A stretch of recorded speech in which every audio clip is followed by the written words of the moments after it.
The desert evening stretched wide, painted in shades of fire and ash as the sun sank low behind the towering red mesas. Dust clung to the wind, rolling off the wagon wheels that creaked and groaned like weary bones across the trail. A lone man guided his horses forward, his hat shadowing his eyes, his coat stained by the grit of the long journey. His name, though few out here knew it, carried a weight in certain towns, a quiet kind of respect that came less from the law and more from the silence of those who'd tested him and hadn't returned. He wasn't seeking trouble that day. Trouble, as it often does in the Wild West, came seeking him.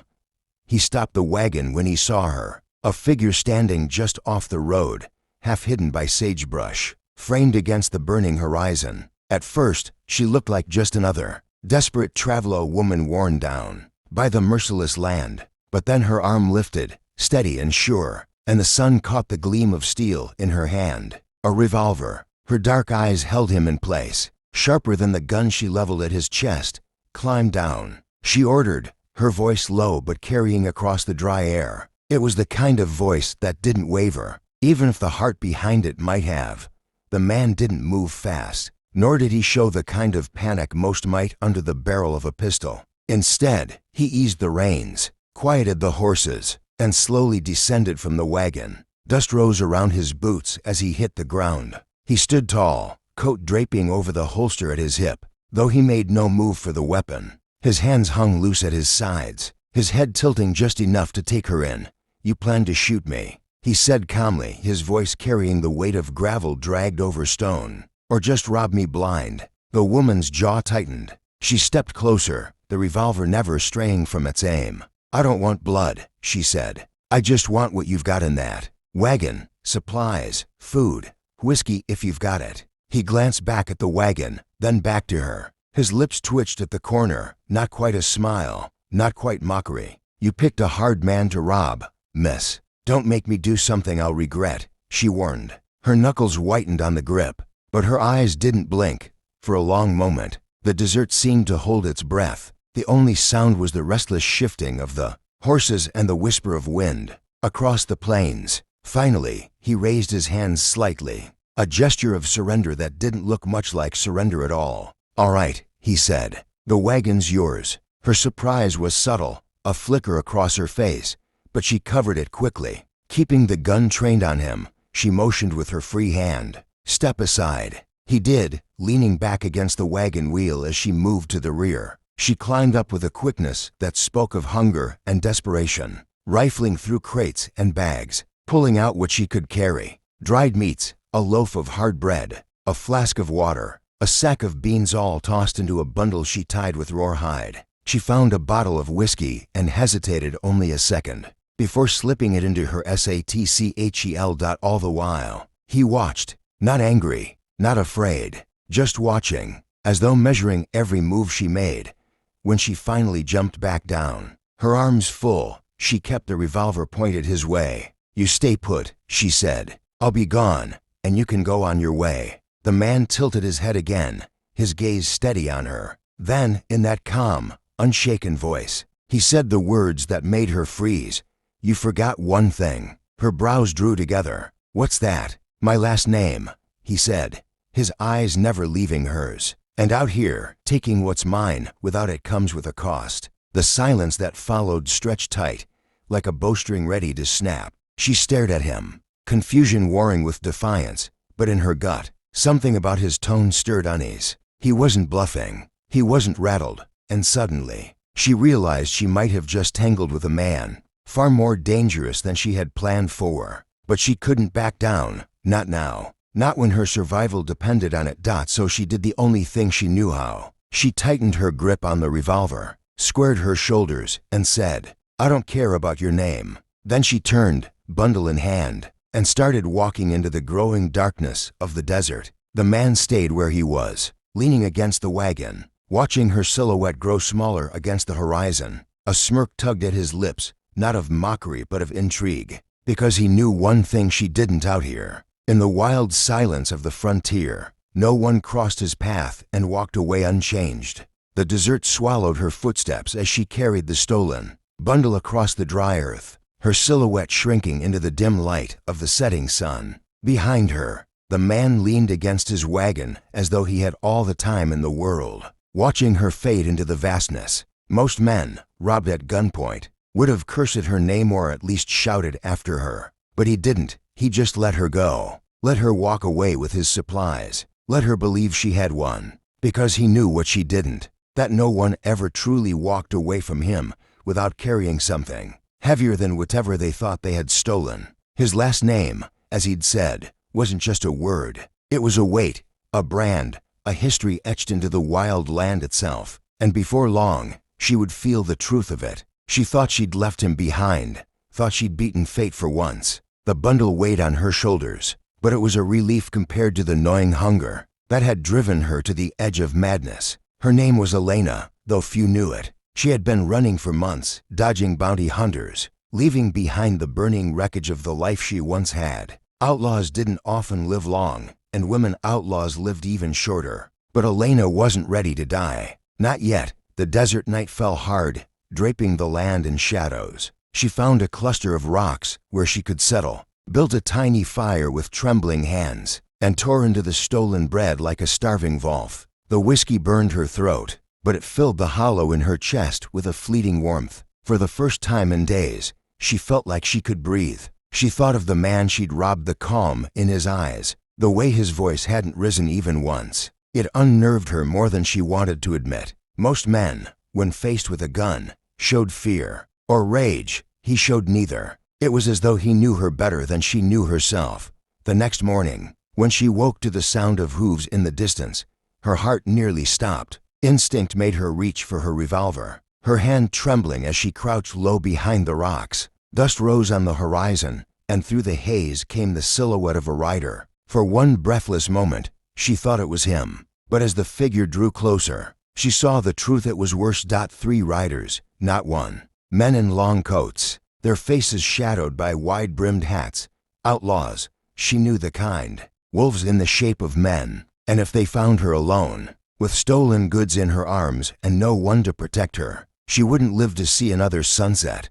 She tried to slip away, crawling through the rocks, but a loose stone betrayed her. The sound clattered across the silence, and one of the riders snapped his head toward her. There, he shouted. In seconds, they were upon her. She sprang to her feet, revolver in hand, firing a desperate shot that struck the ground near their horses. The animals reared, buying her a heartbeat to run, but they were faster. One rider leapt from his saddle, tackling her hard into the dirt. Her gun went skidding across the ground as rough hands pinned her down. She thrashed, clawing, biting, kicking, but it was no use. They were stronger, meaner, and they had her cornered. Well, the leader drawled, pulling back his hat to reveal a scar that split his cheek like a canyon. What do we got here? Looks like a little bird with a stolen meal. The other men laughed, pawing through her bundle. Beans, bread, whiskey, and look, this here's marked. He held up a crate lid. The faint carving burned into the wood. A brand. The leader squinted, then let out a low whistle. Belongs to him, he said. And if she took it, well now, ain't that interesting? Elena's blood ran cold. She didn't know the meaning of the brand, but from the way their grins stretched, she knew it spelled trouble. Before they could drag her away, another sound cut through the desert air. The steady, unhurried rhythm of hooves. The kind of sound that carried confidence, not haste. The men stiffened, turning toward the horizon, and there he was, the man she'd robbed, riding toward them on a dark horse, his coat flaring like a shadow in the rising sun. For the first time, Elena saw fear flicker in the eyes of the outlaws. One of them spat, "Hellfire, it's him." The man dismounted slowly, tying his horse to a scrub tree, and walked forward. No weapon in hand, no threat in his posture, just that same steady calm. His eyes locked on Elena first, then slid to the men holding her down. "You boys found something that don't belong to you," he said, his voice low, steady. "Dangerous," the leader sneered, but the bravado was thin. "She ain't yours." The man's gaze hardened. "She robbed my wagon, took my name when she did. That makes her mine until I say otherwise." Elena's breath caught. The words struck her deeper than the dirt pressed against her skin. She didn't understand why he'd claim her, why he hadn't left her to die. But the outlaws seemed to understand perfectly. They exchanged wary glances, the fight draining from their stances. The leader licked his lips, weighing the odds. Finally, he stepped back, motioning to his men. "We don't want no quarrel with you. She's yours, but don't say we didn't warn you. She bring you more trouble than she's worth." One by one, the men mounted their horses and rode off, leaving a trail of dust behind them. Silence fell again.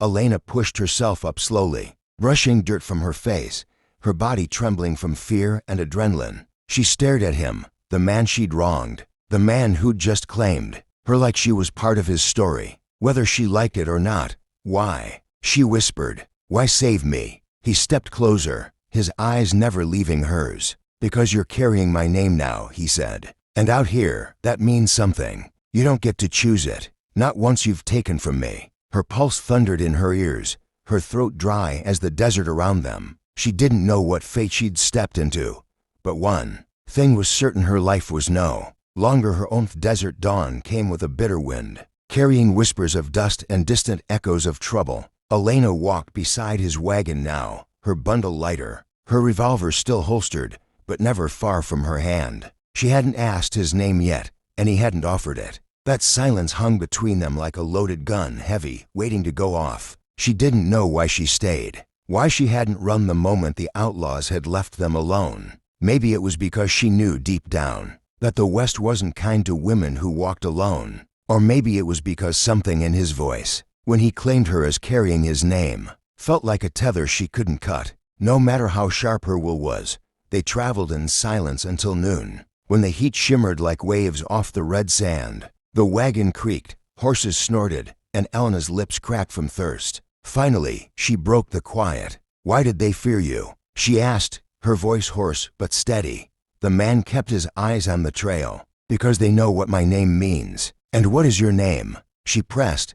He glanced at her then, his eyes dark under the brim of his hat. "Carter." She repeated it, soft but sharp. "Carter." She tried to fit the weight of it in her mouth, but it still meant nothing to her. Yet the land seemed to react. The wind stilled for a beat, and even the horses' ears twitched as if they knew something she didn't. Carter guided the wagon off the main trail toward a canyon. "Names carry stories," he said, "and stories carry blood. You'll learn mine soon enough." By the time night fell again, they had made camp in the shadow of the cliffs. Elena couldn't sleep. Her mind ran wild with questions. Who was Carter, truly? Why did those men fear him? And why had he tied her fate to his without her choosing? She sat by the fire, staring into the flames, when she heard him speak from the other side. "You robbed me because you were hungry," he said quietly, "but you didn't pull the trigger. That tells me you're not a killer." "Not yet." Elena bristled. "And if I had pulled it?" He didn't look at her. "Then you'd be dead by now." The words hit her like a slap. Not cruel, just certain. She opened her mouth to retort, but shut it again, because she knew it was true. Before she could speak again, the sharp crack of a rifle echoed through the canyon. Sparks flew from the fire pit as a bullet struck the stones. The horses shrieked, rearing against their reins. Carter was already moving, faster than her eyes could follow, his revolver drawn and firing into the darkness. Elena ducked low, heart hammering, the old fear of bounty hunters crawling up her spine. Shadows moved at the canyon's edge, men with rifles. More than 3, maybe 5 or 6. Gunfire lit the night, ricocheting off the stone walls. Elena scrambled for her revolver, firing blindly toward the flashes of muzzle light. Carter's shots, however, were not blind. Each crack of his gun carried the precision of a man who'd lived too long on the edge of survival. 2 attackers fell before the others retreated, their curses fading into the darkness. When silence fell again, only the smell of gunpowder lingered. Carter stood over the fire, smoke curling from his revolver, his face unreadable. Elena's hands shook as she reloaded, her breaths ragged. "Who were they?" she demanded. Carter holstered his gun. "Men chasing debts. Maybe mine, maybe yours. Out here, it's all the same." Her chest tightened. She thought she'd outrun her past, but it seemed the desert carried it faster than her feet ever could. "If they're after me," she started. Carter cut her off with a sharp look. "Doesn't matter who they're after. You carry my name now. That means they're fights with me." Elena stared at him, torn between anger and something else she couldn't name. I never asked for your name. He crouched to stir the fire, his voice low and steady. No one ever does. That's the curse of it. The next morning, they buried the two bodies in shallow graves at the canyon's edge. Elena said nothing, but when she caught Carter's eyes lingering on the horizon, she saw the truth. The attack wasn't random. Trouble was following them, step for step, and whatever Carter's name carried, it was drawing blood again. As the days stretched on, whispers of who he was began to reach her in fragments. In a dusty town, an old barkeep went pale at the sight of Carter, serving him whiskey with trembling hands but refusing payment. A group of ranchers whispered his name like a curse when he passed. And once, outside a trading post, a child asked if he was the man who made the Red Rock River run red.